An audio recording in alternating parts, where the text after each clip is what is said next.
Today's woman is not just an entrepreneur, a mother, or the girlfriend that gets all the girls together. She's all that and much more. We call her a queen. She's driven to live life to the max, and nothing should slow her drive down. That's why Guardian General's Queen Guard Motor Insurance was created with this woman in mind. Delivering benefits like 24-hour roadside assistance, uninsured motorist protection, windscreen coverage, replacement of personal belongings, speedy claims settlement, and so much more at affordable premiums that won't break your pocket. For more information, contact your broker or call us at 876-935-6681 or toll free 888-468-3474. The way you've built your career into a masterpiece, so you can have days that look like a work of art, will be the legacy that will live on as your crowning glory. Now let us help put the finishing touches on your brilliance with clarity. Good morning and welcome to NCB Financial Group's fourth quarter investors briefing. I am Dennis Cohen, Group CFO and Deputy CEO, and with me on our panel is our President and CEO, Mr. Patrick Hilton, and Dave Garcia, our Group General Counsel and Corporate Secretary. Also participating in this virtual call, but doing so online, are executives of both NCBJ and Guardian Holdings. With that, I would like to extend a special warm welcome to the new CEO of Guardian Holdings, Ian Chinapu, who is also among the executives online. In terms of meeting protocols, I'll be sharing highlights of our financial results released yesterday, after which our President will share his thoughts, and as usual, a question and answer session will follow, which will be moderated by Dave Garcia. I think you'd all agree that we are operating in one of the most complex macroeconomic environments, and one in which the pace of change and disruption has increased significantly. The 2022 financial year was an extraordinary one, which continued to test the resilience of our customers, employees, as well as the mettle of our strategic efforts. Despite this, we have stayed true to our strategy and commitment to increase shareholder value while positively impacting the lives of all stakeholders. It is within this context that we are pleased to report another year of commendable performance. The group reported consolidated net profits of $39.9 billion for the year ended September 30, 2022, representing a $19.8 billion or 99% increase over the prior year. Net profits attributable to shareholders was $27.3 billion, which is 13.1 or 92% higher than last year and translates to a 17.6% return on equity. Ladies and gentlemen, we are encouraged by the financial outturn as well as the fact that we have been able to maintain our leading market position in Jamaica and in the region. Notwithstanding the positive performance, we remain vigilant and continue to closely monitor a number of market and other developments that present potential headwinds for our business. These developments include the fragile geopolitical situation with the Russia-Ukraine war and its implications for the global economy, the potential for further central bank rate increases which could impact our capital, along with new insurance accounting rules and the implementation of Basel III among them. In light of these concerns, the Board of Directors thought it fit and to be prudent to continue bolstering our capital and not pay a dividend this quarter. I will now share details of our financial performance.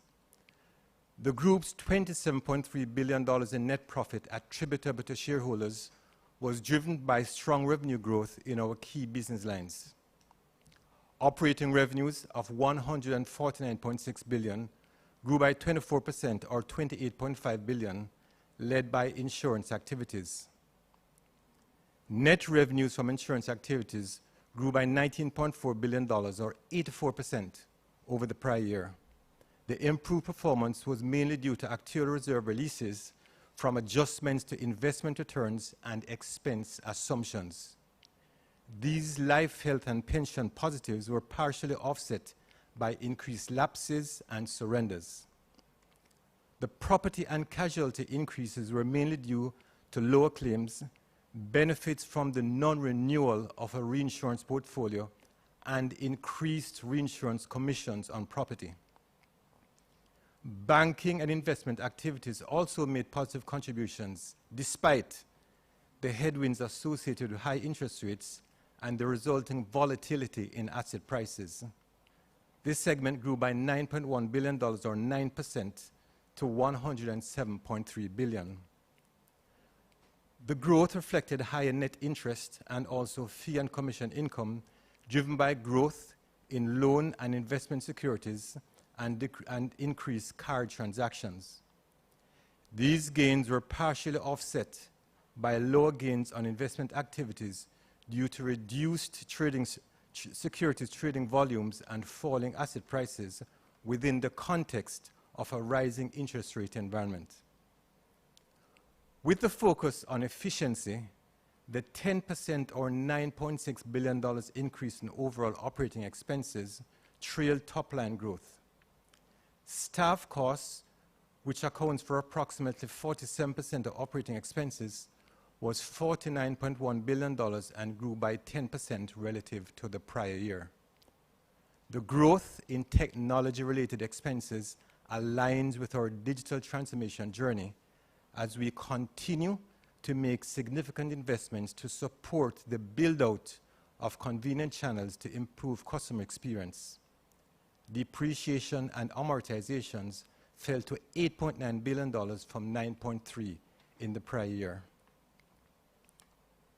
With the headwinds affecting our businesses, close monitoring of our key efficiency metrics are key. We successfully reversed last year's uptick in the cost-to-income ratio, which declined to 68.6% from 76.2% in the prior year. Our profitability ratios also registered notable increases, with the return on assets moving from 1.08% to 2%, while the return on equity increasing to 17.6% from 8.96% in the prior year. In terms of income attribution, we are seeing greater diversification in operating income, as the contribution of banking and investments to total operating income reduced to 72% in the financial year from 81% in 2021. Consequently, the contribution from insurance activities have increased to 28%, up from 19%. I will now briefly focus on our segment performance. Our Life, Health and Pension segment continued to be the largest contributor to operating profit, with $37 billion, reflecting a $17.5 billion or 89% improvement. The segment reflected growth of $17.3 billion and $6.8 billion in net insurance activities and net interest income, respectively. As mentioned earlier, net insurance activities were bolstered by current year reserve releases. The performance was, however, curtailed by a $6.9 billion reduction in gains on foreign currency and investment activities due to fair value losses and a $2.5 billion increase in operating expenses, mainly due to IT, staff, travel, and marketing spend. Treasury contributed $12.4 billion in operating profits, a 16% improvement over the prior year. The improvement was mainly due to a $1.9 billion increase in operating income from improved net interest income and foreign exchange gains. This was partially offset by a $415 million increase in operating expenses. Our wealth segment recorded operating profit of $9.2 billion, an 18% or $2 billion decline when compared to the prior year. This fall off in performance was mainly due to a $3.4 billion reduction in gains from investment activities due to the tightened financial conditions and reduced trading opportunities. Corporate and commercial banking reported net results of $6.7 billion, up 1.1 or 19% over the prior year. Growth in this segment was mainly due to a reduction in allocated expenses. General Insurance recorded net result of $5.8 billion and $961 million, or 20% improvement compared to prior year. The segment's performance was driven by increased fee and commission from increased activity and improved general market conditions. Growth, however, was partially offset by increased operating expenses. Also of note, consumer and SME banking, which reflected a $1.6 billion reduction due to increased allocated expenses. This increased allocation served to fully offset a $3.7 billion increase in operating income, which was driven by high interest income and gains from the sale of fixed assets. Payment services recorded net results of $2.3 billion and $96 million reduction compared to the prior year. This segment has experienced an uplift in e-commerce activities, both in value and volume of transactions. However, again, this was offset by increased costs. Taking a quick look at the key drivers on our statement of financial position, I'll note our asset base stands at $2.1 trillion, an increase of $159 billion, or 8% over the prior year, driven primarily by increases in our loans and investment securities, which grew by 11% and 7% respectively. Equity declined to $149.5 billion, down by 7%, or $11.9 billion from the prior year. This was primarily due to mark-to-market losses on securities fair value through OCI, as the rise in interest rates has led to sharp declines in bond prices. Customer deposits closed at $715 billion, increasing 11%, or $68 billion. Also of note, obligations under repurchase agreements grew to $248 billion, reflecting a $23 billion, or 10% increase over the prior year, while obligations under securitization arrangements increased to $99 billion, $36 billion, or 75% increase, reflecting a successful raise of an additional $300 million during the year, while our policyholders' liabilities grew to $437 billion, up 1%, or $4 billion from the prior year.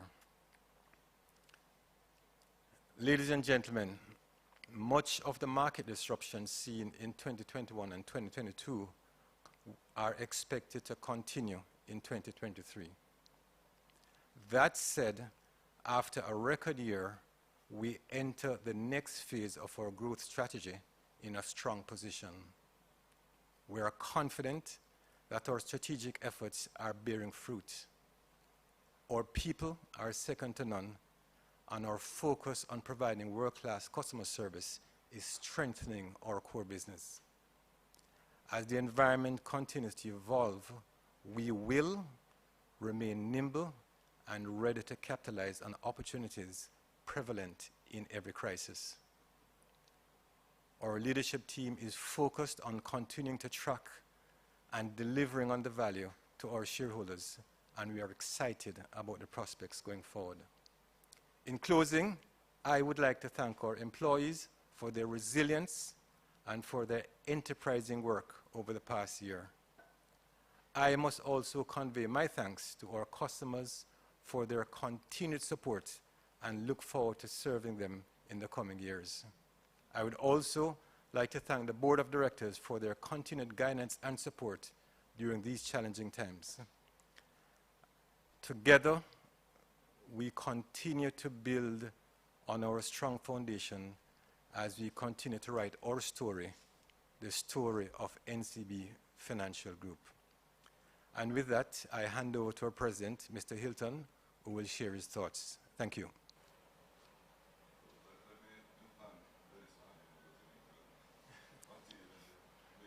Thanks. Well, let me acknowledge our chairman, who should be on virtually, Michael Leachin, fellow directors, our company secretary, my colleague Dennis Cohen, who you just heard from, our shareholders of NCB Financial Group, our customers, executives, management and staff, analysts, persons who are from the media. A special good morning and welcome again to this briefing. I want to thank you for attending our fourth quarterly investor briefing. We, as I've said before, appreciate having this forum to communicate directly with you, our shareholders and other stakeholders, about our performance and our perspectives on the way forward.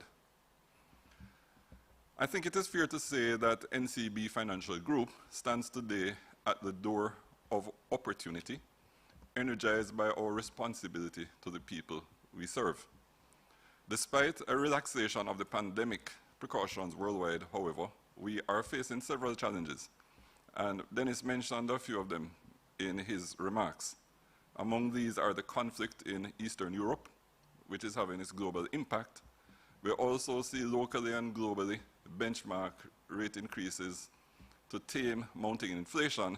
We have seen supply chain disruptions that continue to affect a range of industries. No country, ladies and gentlemen, no business has been exempt from these challenges. In addition, in the industries in which we operate, we are also anticipating the implementation of new standards associated with IFRS 17 for insurance businesses and the adoption of Basel III standards for our banking businesses. For many, the economic headwinds we face may be unsettling. However, at NCB Financial Group, our attitude is different. We have never viewed these challenges as obstacles. We have always seen challenges as opportunities to deepen our focus and to be used as leverage to accelerate positive change. In the word of Abigail Adams, one of my favorite quotes, I've shared it with you before, I share it again, and when she said, "These are the times in which a genius would wish to live. It is not in the still calm of life or the repose of a pacific station that great characters are formed. The habits of a vigorous mind are formed in contending with difficulties. Great necessities, ladies and gentlemen, call out great virtues." End quote. This time has given us the opportunity to rise to the moment. It has given us the opportunity to demonstrate drive and creativity, leading to better products and services for our customers across the region. So let me share with you some of what we have been doing this time with the opportunity that we have been given, because we view it not just as a challenge, but as an opportunity. And I'm going to speak around four major themes. The first theme is innovating and disrupting the status quo. The second theme is building new capabilities.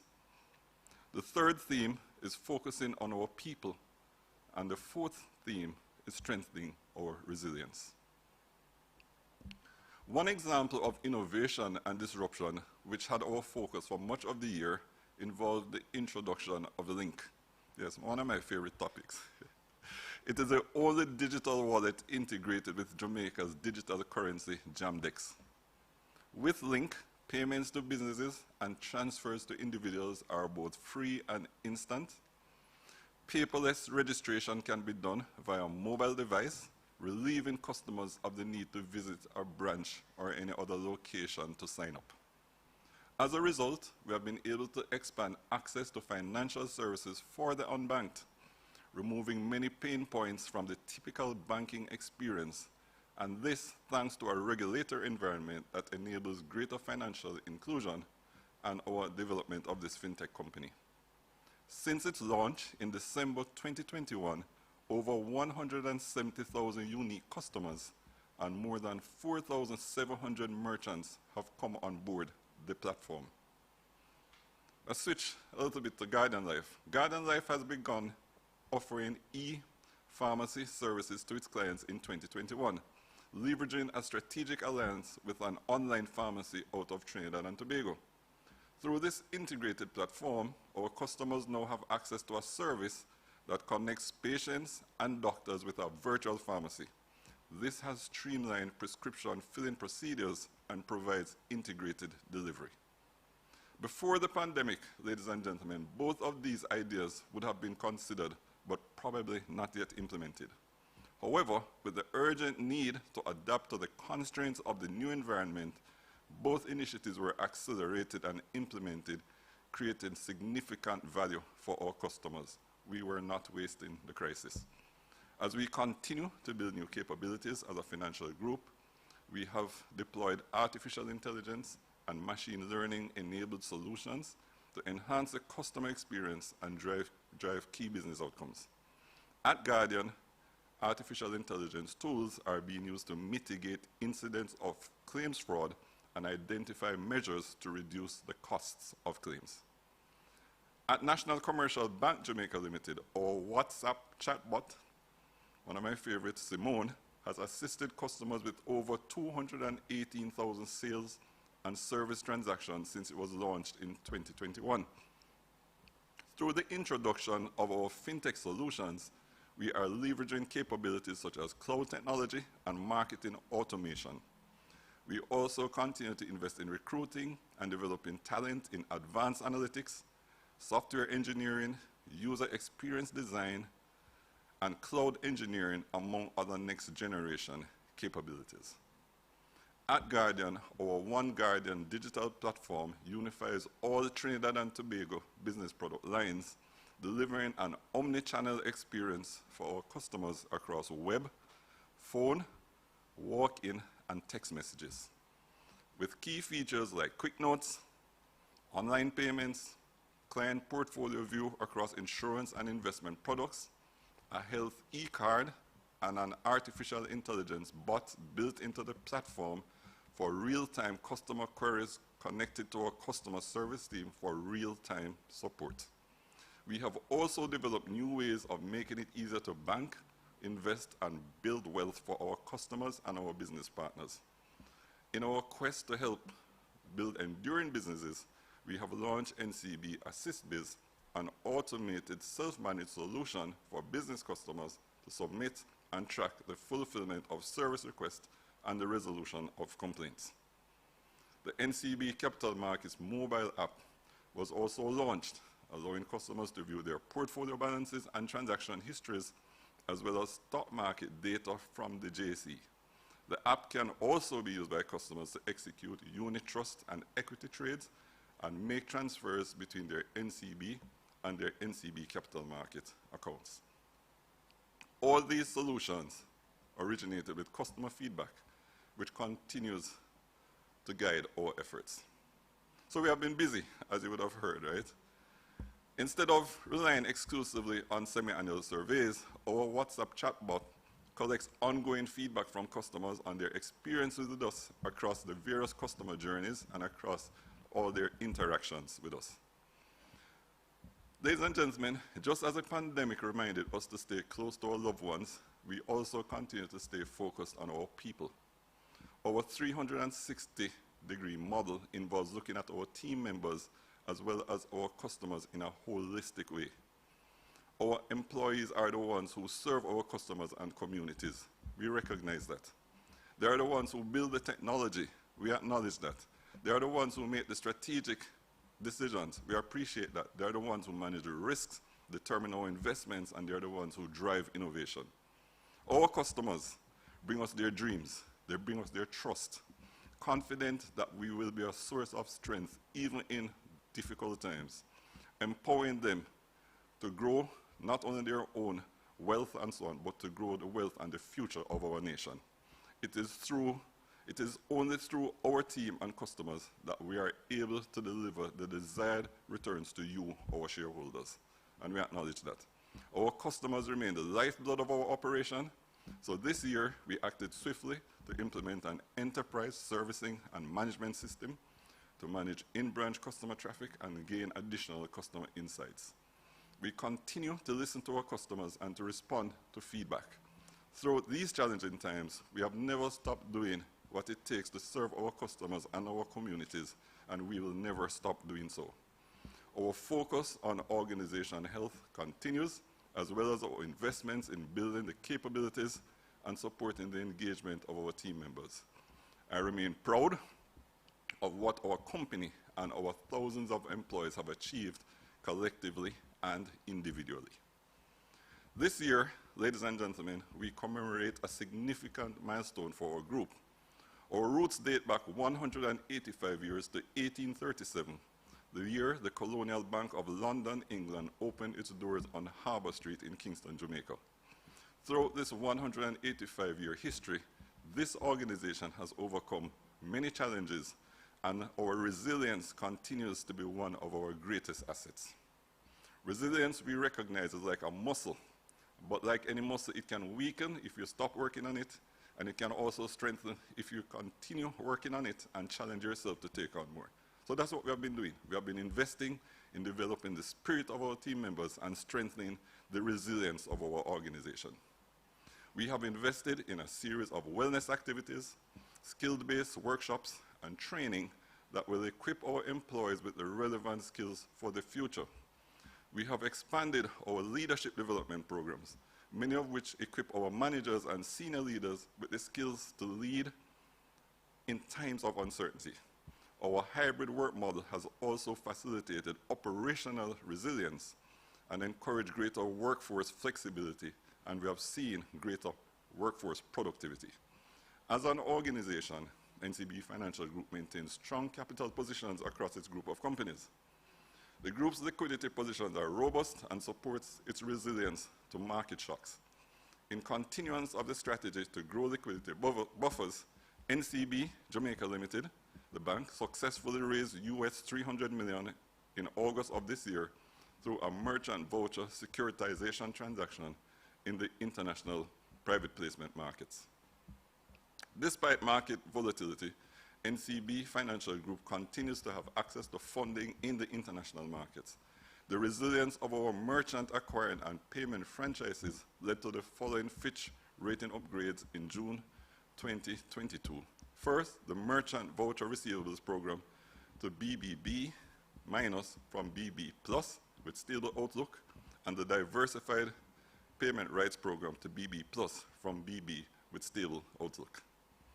Guardian Holdings Limited, GHL, as we fondly call it, has tripled its earnings for its September third quarter with higher revenue and greater efficiencies. Guardian made a profit of $621.6 million Trinidad and Tobago dollars on gross written premiums of 1.75 billion TT dollars in the July to September period. That's up from earnings of $202.4 million on a revenue of $1.6 billion a year earlier. Over 9 months, ladies and gentlemen, GHL profits were 1.06 billion TT dollars, having doubled from 472.5 billion a year earlier. The 2023 financial year has begun, and we have begun it with yet more bold strides forward. The Bank of Jamaica has just recently granted our subsidiary, TFOB, approval to operate a remittance service as a primary agent. We will offer this service through our mobile wallet link. This is a continuation of our efforts to be at the forefront of the digital revolution in the region, driving payments and financial innovation. Link is now the first digital primary agent to receive approval to operate remittance services. This is a significant development for us as we continue to drive financial inclusion and bridge the gap between banked individuals and those who are unbanked or underbanked while tapping into a $3.3 billion industry. In a world of complexity, our financial discipline, our constant investment in innovation, and ongoing development of our people are what have enabled us not only to persevere but to thrive. We have a sharper focus and are more hungry than we might have been in better economic times. Like elite athletes, ladies and gentlemen, and I know something about them, we compete best when the pressure is highest. I remember Billie Jean King said it well when she said that pressure, ladies and gentlemen, is a privilege. And that's the filter through which you look at it. So, at the beginning of the 2019-2020 financial year, we embarked on our bold aspiration to become a world-class Caribbean financial ecosystem by 2024. We'll be anchored by 4 main pillars. First one, strong financial performance. Second one, delighted customers. The third, inspired people and culture. And the fourth, digital to the core. When planning our 2024 aspirations, we never contemplated a pandemic. We never contemplated a war. But we have taken them in stride. And notwithstanding the pandemic and the war, we remain committed to achieving our goals. We recognize, and I've said this before and I'll say it again and again, that an aspiration is a main fuel for progress. It converts ordinary people into extraordinary achievers. And so we keep moving forward irrespective of the circumstances, because as Robert Browning said, and I quote, "A man's aim should exceed his grasp, or what's a heaven for," end quote. So I want you to rest assured that we are taking full advantage of this moment in history. It is within this context that I affirm that the NCB Financial Group remains focused, it remains committed to its aspiration, going back from 2020, of becoming a world-class Caribbean financial ecosystem. And we remain committed to our purpose, empowering people, unlocking dreams, building communities. I'm grateful for each team member, I'm grateful for each customer, grateful for each supplier, each partner, each shareholder, and each stakeholder that continues to be a part of our story and our journey. I join my colleague Dennis in saying thank you all so much. We appreciate your support in whatever shape or form it takes place. And I want to thank everyone here for joining us today. Thank you. Thank you, Patrick. Well said. Dave, can I hand over to you? Indeed, Dennis. And good morning, stakeholders. As usual, we will take questions broadly in the order in which they have been received. Some were received before this meeting, and then there are some that have been received and are coming in still live in our webinar platform. Where there are questions that we cannot cover during the session due to time, or perhaps because they relate to a very specific area, we will respond afterwards. An email response will come through our investor relations team. Despite this overall approach of taking questions in the order in which they come, I will also try to do some grouping based on theme, and will of course eliminate any questions that seem to have been answered based on the presentations that have come so far. Now, we do have a few questions that we'd like to open with in respect of dividends. Some of them, I think, have been answered already, but some that perhaps have not been answered specifically, we'll open with. And first from Dr. Stefan Flowers. And this question, I think we will put to Mr. Cohen. NCBFG has clearly shown innovation, shrewd capital allocation, and a good understanding of the capital markets regionally as a part of the group's DNA. What are the thoughts of management on unlocking value for shareholders via declaring dividend in specie for some of the subsidiaries, like TFOB? First, let me thank you for your question, Mr. Flowers. I think we've had quite a few conversations regarding the concept of speciing before. I think David Rose has raised a number of those issues. These are things we have in fact looked at. The issue is, as I mentioned in my presentation, I think our focus has been on bolstering our capital base. Bolstering our capital base because, as I mentioned earlier, we still anticipate strong headwinds in the year ahead of us. And while the concept of speciing will allow us to pay a benefit without the cash flow going out, the fact is that it still results in a depletion of the capital base which is against our core objective based on the policies we've been, or the decisions we've been making over the past few quarters, which is center around bolstering capital base in light of the challenges we foresee. So, I mean, I think it's a good proposal to put forward, but it would not be consistent with the thinking of the board at this time. Yeah. Thank you, Mr. Cohen. Thank you, Dennis. A second question from Dr. Flowers and on dividends, and maybe Patrick, I'll ask you to take this one. On page 46 of our last annual report, it is clearly stated that in the event that the payout is less than 50% in any 1 year, the Board of Directors reserves the right to increase future distributions proportionately. So that, of course, that quote would have come from our dividend policy. The question asked is, will we as shareholders be able to trust our management to reward our patience during this arduous hiatus? You can rest assured that, you know, we are cognizant of, you know, some of the challenges that people face in this context. As Mr. Cohen mentioned earlier, we have taken this decision consciously, you know, recognizing our outlook on the environment and some of the challenges that we think are ahead. And, you know, we have had in our past a period where we did not pay dividends for a little while, and we had a subsequent period during which I think we not only paid dividends, but we did reward our shareholders for their patience. And so we'll be looking for opportunities to do that. That is a natural inclination of ours. We recognize, you know, that people make sacrifices, that people have challenges just as, you know, everybody else in the world does. And when the opportunity aligns with, you know, the ability to do better, you can rest assured that we'll be looking at every opportunity to do so. All right. Thank you, Patrick.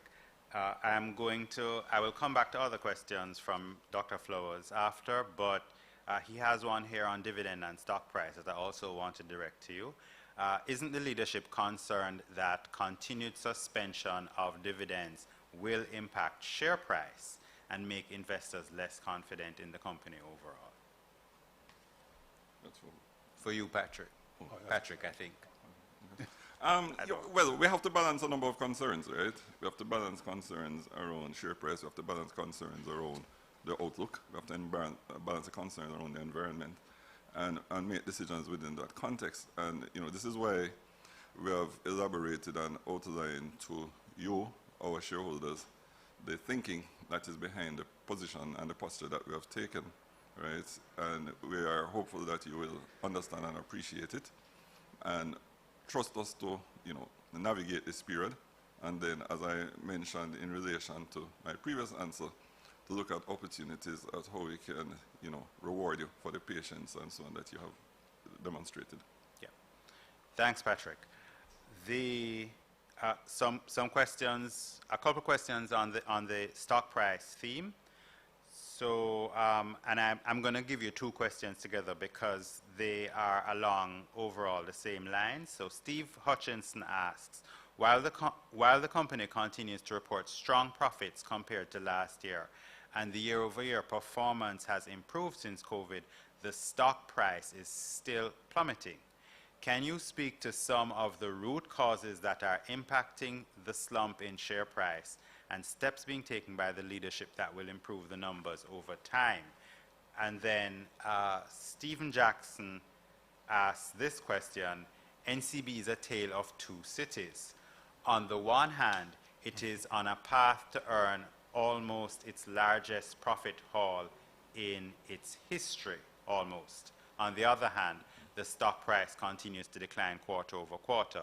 Can the BOJ rate hikes and the Russian invasion explain this divergence? So, Patrick, Dennis wants to take it. Well, let me thank him for partially answering the question. Yes. The extent that the environment is in fact affecting us. You know, like everyone else. In my presentation, I also made reference to the impact of rate increases on our capital base. I made reference to the negative impact on the capital base on securities fair value through OCI. That is in fact just another example. as I think as Patrick mentioned, at the end of it all, we're really trying to, we're really looking at alternatives, right? I think we're in an environment now where there are no perfect solutions, and we have to make decisions, and we make the decision about what is our best option.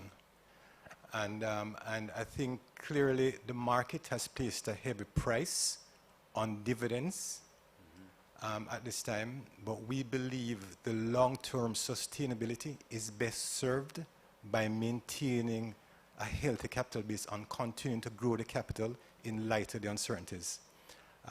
We mentioned the Ukraine war.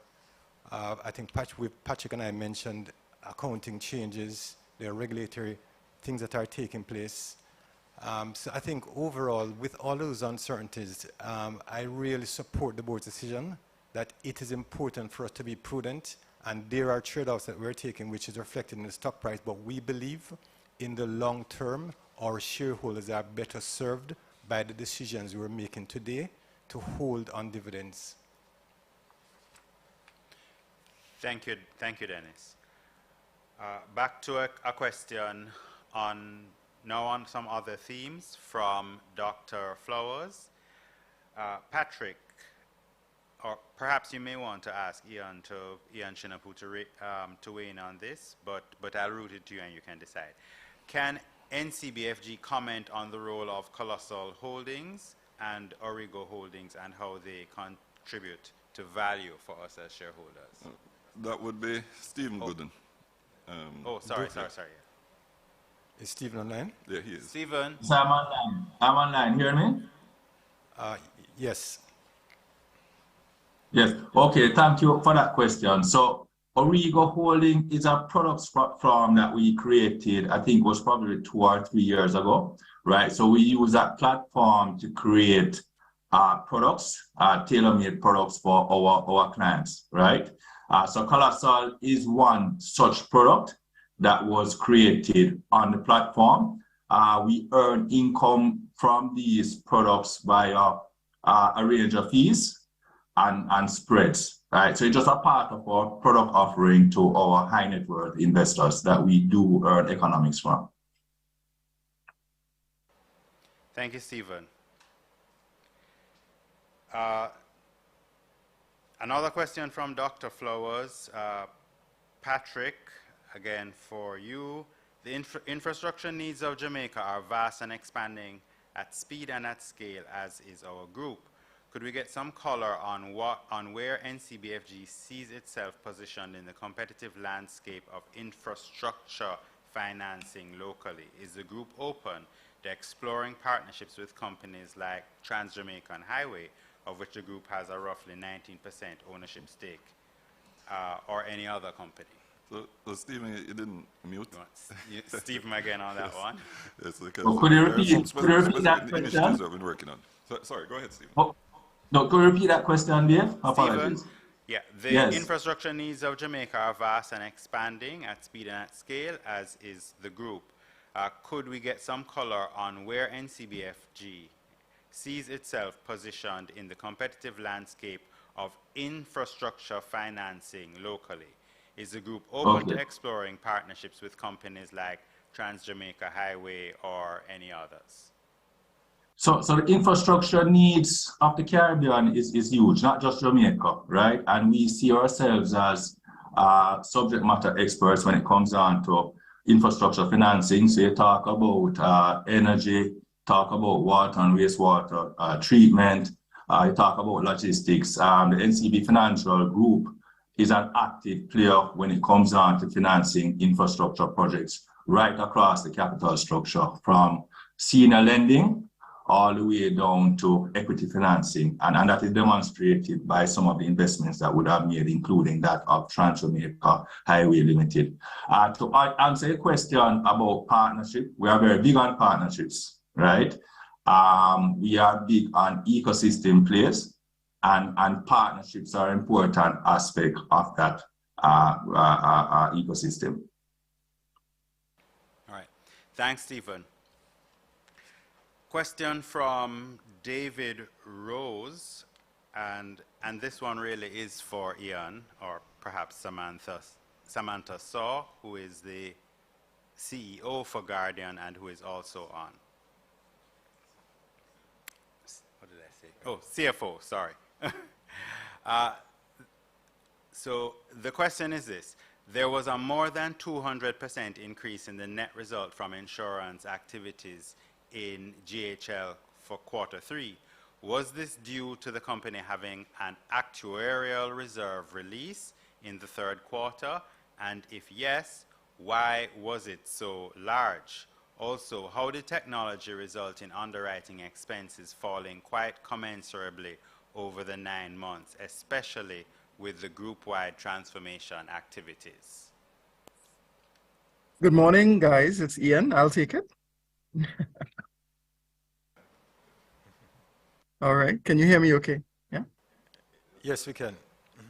Thank you. I'll deal with the first part. And hello, David. Actual reserve adjustments. Oh, that's not that, Ian. Yes, our actuarial reserve adjustments did contribute meaningfully to our positive results from insurance operations year-to-date Q3 2022. This was not an accident or unexpected, as it is just one of the outcomes of our previously mentioned transformation journey. It is, in fact, a direct result of significant effort to focus on reducing our cost-to-serve model in the business in pursuit of global excellence. We successfully embraced technology-driven efficiencies and implemented sustainable expense control measures. In addition, Guardian Life Limited in Jamaica's actual reserves also reflected improved matching of our asset and liability maturities after 3 long-dated GOJ bonds were acquired, which, due to their longer maturity dates and low credit risk, allowed GLL to more efficiently provision for its future liabilities. Of course, both Guardian Life of the Caribbean and Guardian Life Limited continue to have healthy capital adequacy ratios, and all monthly actuarial reserve updates continue to follow stringent internal and independent governance processes and remain fully compliant with required regulations and guidelines. The second question on how did technology support? As shared before, some of our major investments in technology and the re-engineering of our critical processes were completed, with more to come as we have embedded these initiatives as continuous improvements. They bring an alignment of best practices, cost savings, and resource synergies realized during this period.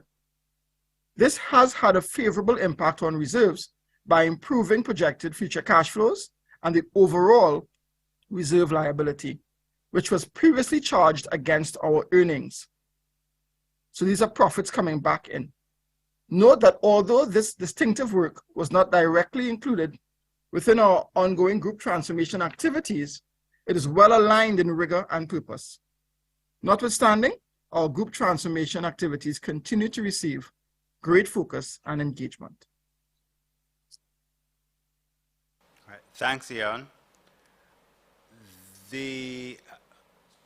I should have said, Mr. Rose also extended his welcome to you as CEO of Guardian and therefore a part of the NCB Financial Group. He has some other questions for you, though. So the next one is, what's the progress on IFRS 17 and its implementation for the upcoming calendar year? It's very big, and I'm sure Sam has contributed to this as well. But our group embarked on this IFRS 17 implementation journey since 2018. We have implemented robust IT infrastructure, made all the necessary technical policy decisions in both our group finance and actuarial departments. We are currently nearing completion in the preparation of our financials and updated disclosures required by the standard, including proactive reviews being conducted by our auditors, PwC. The group is confident, therefore, that we will adopt the standard as planned and as required on January 1st, 2023. All right, thanks, Ian. And final one for you, or at least a final one at this time. The Mr. Rose recalls that Mr. Hilton mentioned last year that property insurance rates were expected to go up this year based on reinsurers charging more. With reinsurers seeing a reduction in outside investment capital due to rising rates, is it that you expect insurance rates to increase again because reinsurers will be charging more, or is it also due to inflation as well? A very insightful question. Yeah. And I suppose loss history is another issue. Sure. No, it isn't a very insightful question. We certainly have observed rate increases as high as 15% in several territories this year, and we do expect this trend to continue into 2023. Our reinsurers, who support our risk coverage and are essentially our suppliers of risk, have experienced significant losses so far this year in 2022. In fact, some reports indicate catastrophe losses that amount to close to $100 billion, not including recently Hurricane Nicole. As a result, we predict reinsurers will have no choice but to increase their rates, and we will be constrained to manage and share this burden with our customers. You mentioned inflation, and inflation has become a major focal point across the insurance industry as well. Why? It has increased the cost of claims and the values of insured properties. Across the industry, as the cost of claims increase, insurance rates would have to be adjusted upwards so we can continue to pay for the future claim. Additionally, inflation will clearly impact the sums insured for both new policies and policy renewals to ensure that appropriate replacement values and thus adequate coverage is in place. Notably, for example, the cost of vehicle parts, building materials, and labor escalate because of inflation. Thus, when rates are applied to these higher values, we do expect insurance premiums will rise. Thank you. Yeah, thanks, Ian. All right, a question or a couple of questions on Basel III. Maybe Dennis, you can take them. Basel III is supposed to be implemented in January. Which means additional reserve requirements, especially for banks such as NCBFG, which are deemed systemically important. What level, and you had spoken to this earlier, but what level of increased reserves are expected, and how is this expected to impact lending capacity? Okay, first of all, I think I'm not expecting the implementation to take place at the start of the new year coming. At this time, I think we are, in fact, in ongoing discussions with the central bank. The analyses are taking place. I think we're exchanging information and we're doing our own internal checks. So the impact, we have not been able to quantify in any real clinical way as it stands now, but for certain, it will have a cost, right?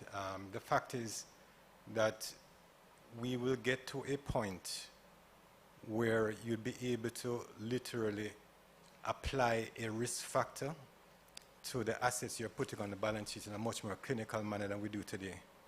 Technically, it could result in us effectively being able to coming to the conclusion that there may be certain loans, for example, for which the spread that we're getting is not sufficient to cover the capital allocated to that particular loan.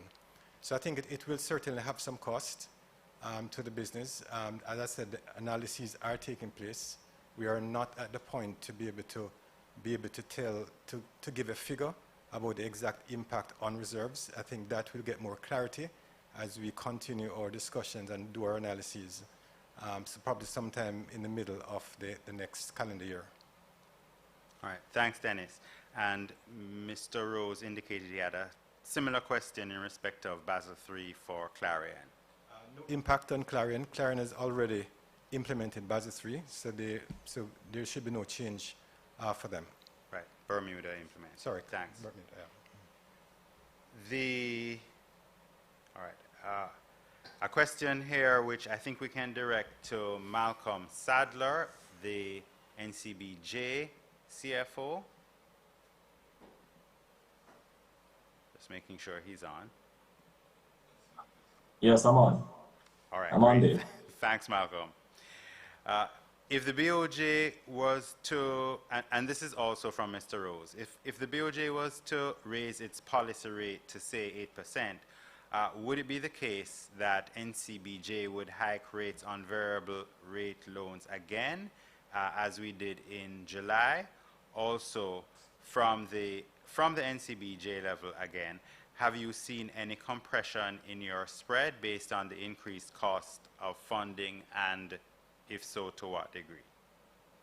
Yeah, thanks for the question.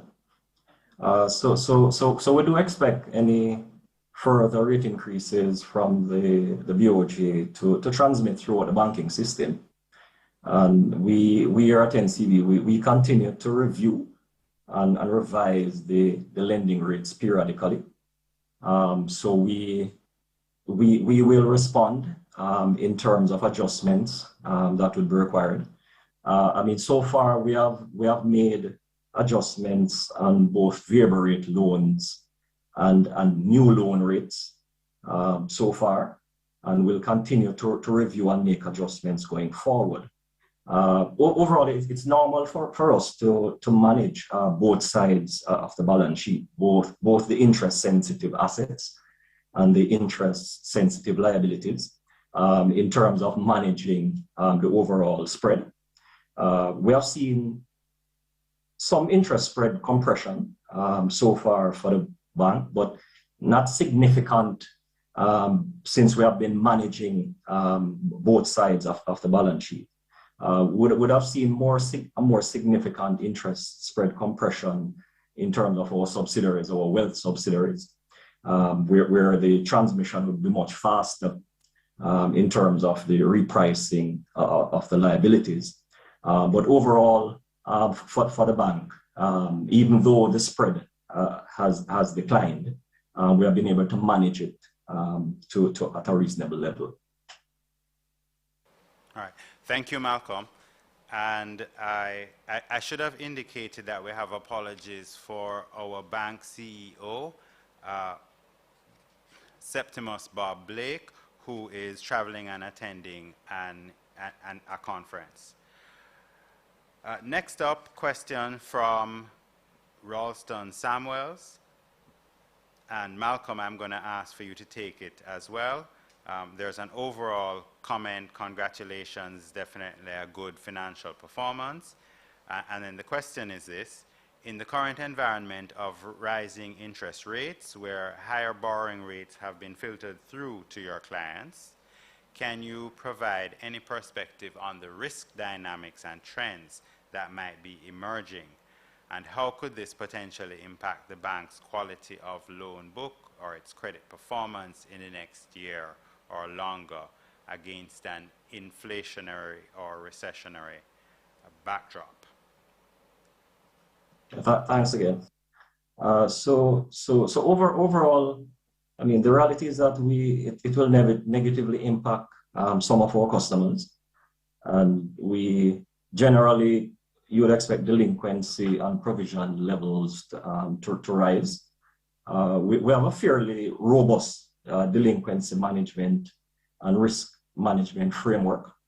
And we also, at this point, have provision coverage in terms of non-performing loans above 100%. We also believe we have a diversified loan portfolio, and that should be resilient. And we have learned some lessons from COVID-19 in terms of the resilience of our customers and overall the resilience of the banking industry as well. But we do expect that there will be a downside overall. Just also to quickly speak on, we would have already priced in terms of bond prices. We are pricing significant reductions already in terms of interest rate movements, and that would have been significantly taken in our financials so far, and we'll make any further adjustments. Right. Thanks, Malcolm. The one more for you from Mr. Samuels, and also in relation to the credit portfolio from a payment hierarchy point of view, can you give a sense of how you would expect the payment hierarchy among consumer products to play out, such as mortgages versus car loans or versus credit cards, in which consumers choose to pay or default? For example, in times of severe stress, to pay out. Any insight into what might be high on the payment hierarchy and how NCBJ is planning to manage in the light of that hierarchy? Thanks again for the question. Well, limited funds require choices to be made by our customers, and that is understandable. What we have seen so far in terms of loan products, for example, mortgages, we have seen very low delinquency levels as persons prioritize, for example, a loan to buy their home, since owning a home is one of the most significant investment that most persons will have. So they will rank certain loan products in terms of repayment. The overall, in terms of customers and the impact on our customers, we continue to work with customers during the difficult times. As I had mentioned earlier, in terms of even the experience from COVID-19, and in terms of how persons even prioritize financial services and how they would have dealt with credit cards during COVID-19 as well, and the repayment. Since using their card, it's a very important aspect of everyday business. But overall, we understand that this will create some pain for our customers, and we'll continue to work with our customers in terms of how we manage delinquency if necessary. Thanks, Malcolm. I'm going to go back now to some questions from David Rose. This one for Daniel Cameron Duncan. A merchant says that he has been waiting for some 3 months to get a POS at his newest location. Is there a shortage in POS devices? And if so, what might be the cause? Is it because of chip shortage? And is there any timeline on when supply is likely to be normalized?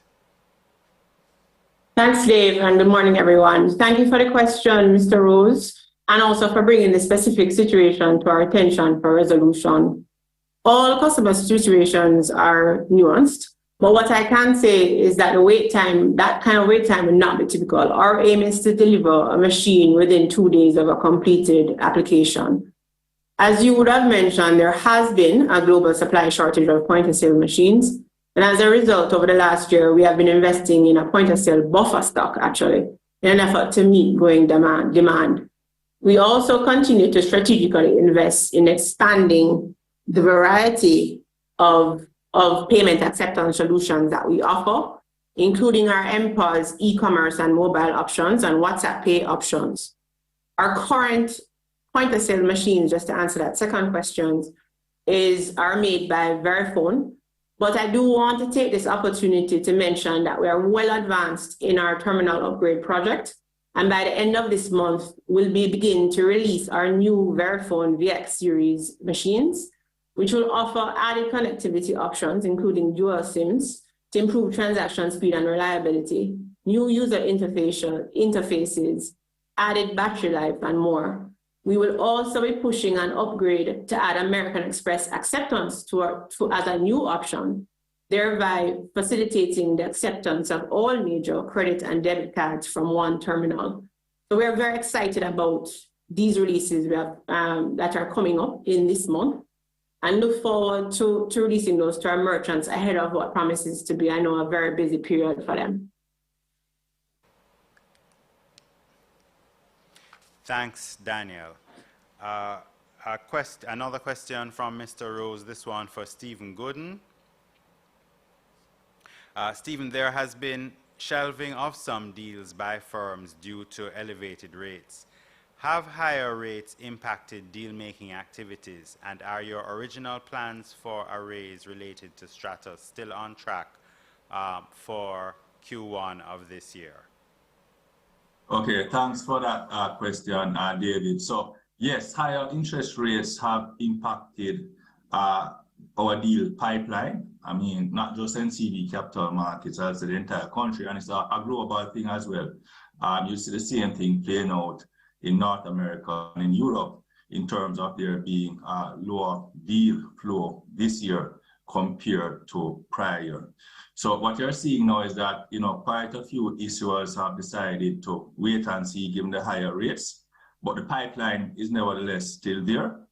And as investment bankers, what we do is pivot to those funding needs that are more relevant for our clients within this environment, right? So although deal flow has been impacted, there's some amount of pivoting to ensure that the needs of our clients are met within the context of the current environment.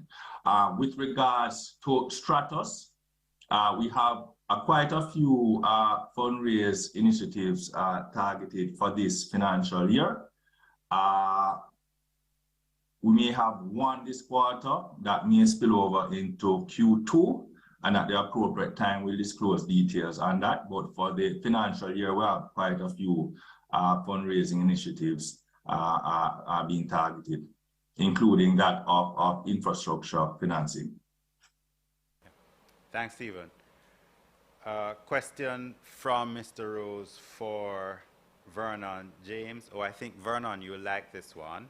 Are there any major updates on Link and the next stages for 2023? I don't think we have enough time this morning to let Vernon fully answer that question. Can we get the summarized version, Vernon? Yeah, I'll give you the 20-second version. So we launched our ABM feature a couple of months ago, and that has gone very well. People are able to cash in and cash out at the NCB ABMs now. But the next couple of weeks and months that's a really exciting part of our feature releases. As Patrick indicated, we recently got approval from the BOJ to become a primary agent. We are going to launch our remittance product in about maybe a month. We're currently in testing for our merchant platform, and we expect to launch that in about 4 weeks too. That will allow you to go to small and medium merchants and pay them by scanning a QR code. We're launching simplified onboarding shortly, so you'll be able to onboard with really just a TRN and do very basic transactions. So that will make it easier for customers to onboard and get into Link. And we have a lot of things in 2023. We're looking at virtual cards, payments through Link. That's actually in testing now with the government for some government workers. We have a lot in store. In terms of engagement and education, right now we've partnered with the Jamaica Premier League as a sponsor of the Premier League. And in tandem with that, we have teams in 22 communities across the island, teaching them how to use Link and learning from them what they would want Link to do for them. So we have a lot. We're at 170,000 customers now. We have 4,700 merchants. All I would say is watch this space. A lot more to come in 2023. And we don't finish with 2022 yet. All right. Thanks, Vernon. I don't know whether you saw a follow-up question from Mr. Rose, or if your update was just so comprehensive that I believe you covered it. So we will move on. So there is a question here that we got from a YouTube viewer. We don't know who it is. Congratulations on the quarter. Perhaps, Patrick, you can answer this. Congratulations on the quarter. Any plans to follow one of your competitors and buy an insurance company in Canada? In Canada? Oh, no, I can answer that very definitive. No such plans at this time. Okay, thank you. Thank you, Patrick. And I think we'll probably have to take maybe this as the last question for this morning.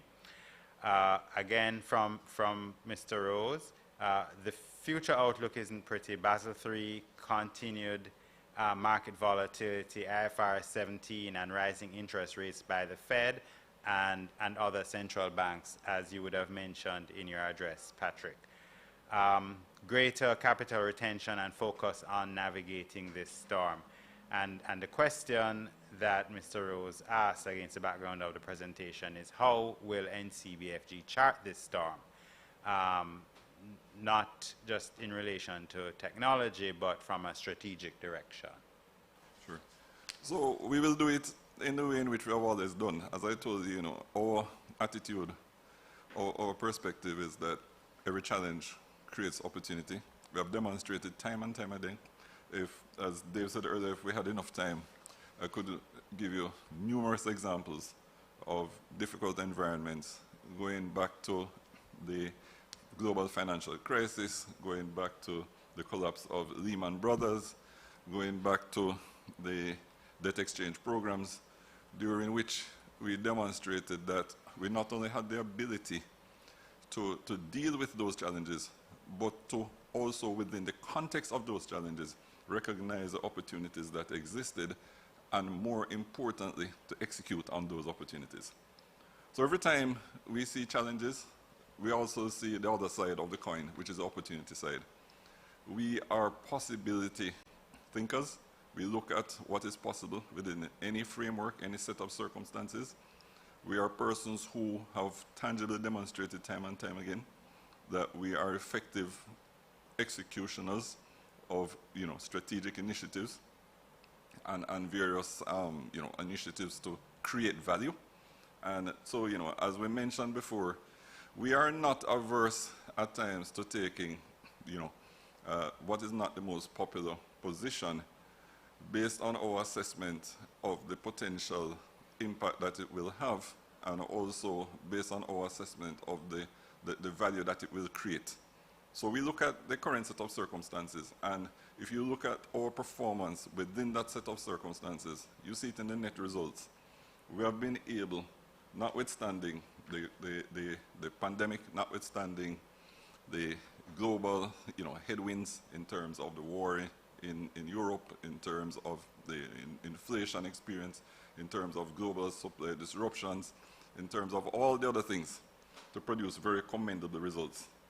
So we embrace challenges. We don't shy from them. We accept them for what they are. We recognize that challenges are a part of what we have to deal with every day. That's why we are here. That's why you support us. That's why you invest with us. And I can assure you that my expectation is that we will not only continue to perform within the context of the challenges, but we'll continue to thrive even as these challenges exist. All right, thank you very much, Patrick. That sounds like a very good note on which to end this Q&A session. As earlier indicated, I think we have actually been able to get through the vast majority of the questions this morning, so quite happy about that. But any remaining questions, we will provide the answers subsequently. So with that, I turn over to you, Dennis. Oh, thank you, Dave. In closing, I would certainly like to thank everyone who has participated in this. First, reach out to the NCB team to putting it all together. In my remarks, I extended my thanks to our customers and staff, and I'd like to take the opportunity to do that again. Again, thanks for the questions that have come. I think over time, I'm beginning to see them becoming a lot more insightful, and the theme has been on dividends, and I assure you all that it is a key theme for the board and the management team as well. But with that, again, thank you all for participating, and I look forward to hosting you all again in the upcoming financial year, and have a great weekend. The way you've built your career into a masterpiece, so you can have days that look like a work of art, will be the legacy that will live on as your crowning glory.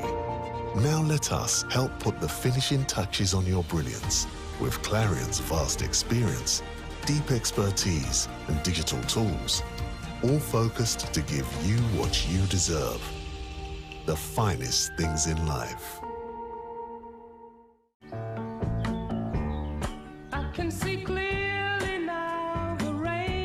At Guardian Group, we've seen so many of our customers achieve great things. From key moments when together we've planned for the future to those unforgettable days when you've celebrated the rewards of those great decisions. So, it's no surprise that after 175 years, our optimism is stronger than ever. Because when you've partnered with people to achieve their best lives as long as we have, you tend to see the world a little brighter every day. Guardian Group. Live easy.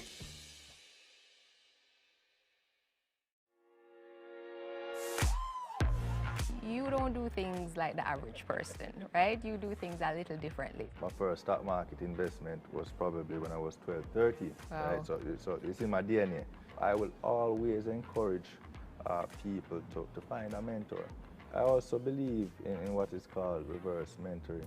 I like that. So persons that look to me for mentorship, I also look to them.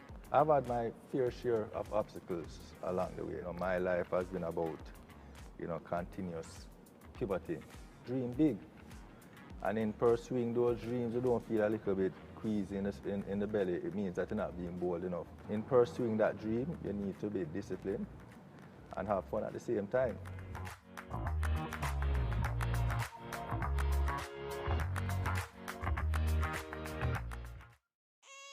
The first sound they make is to simply let the world know they're here.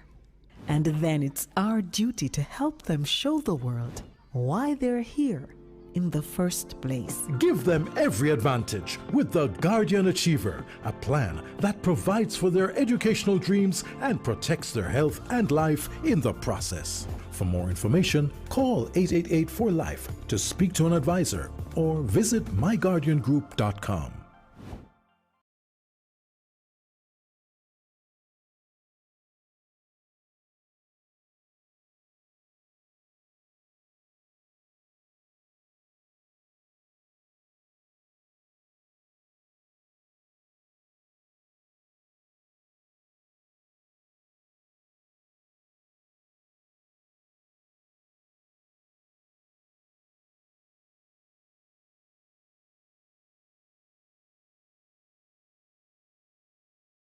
Should critical illness strike, don't let worry fill your head.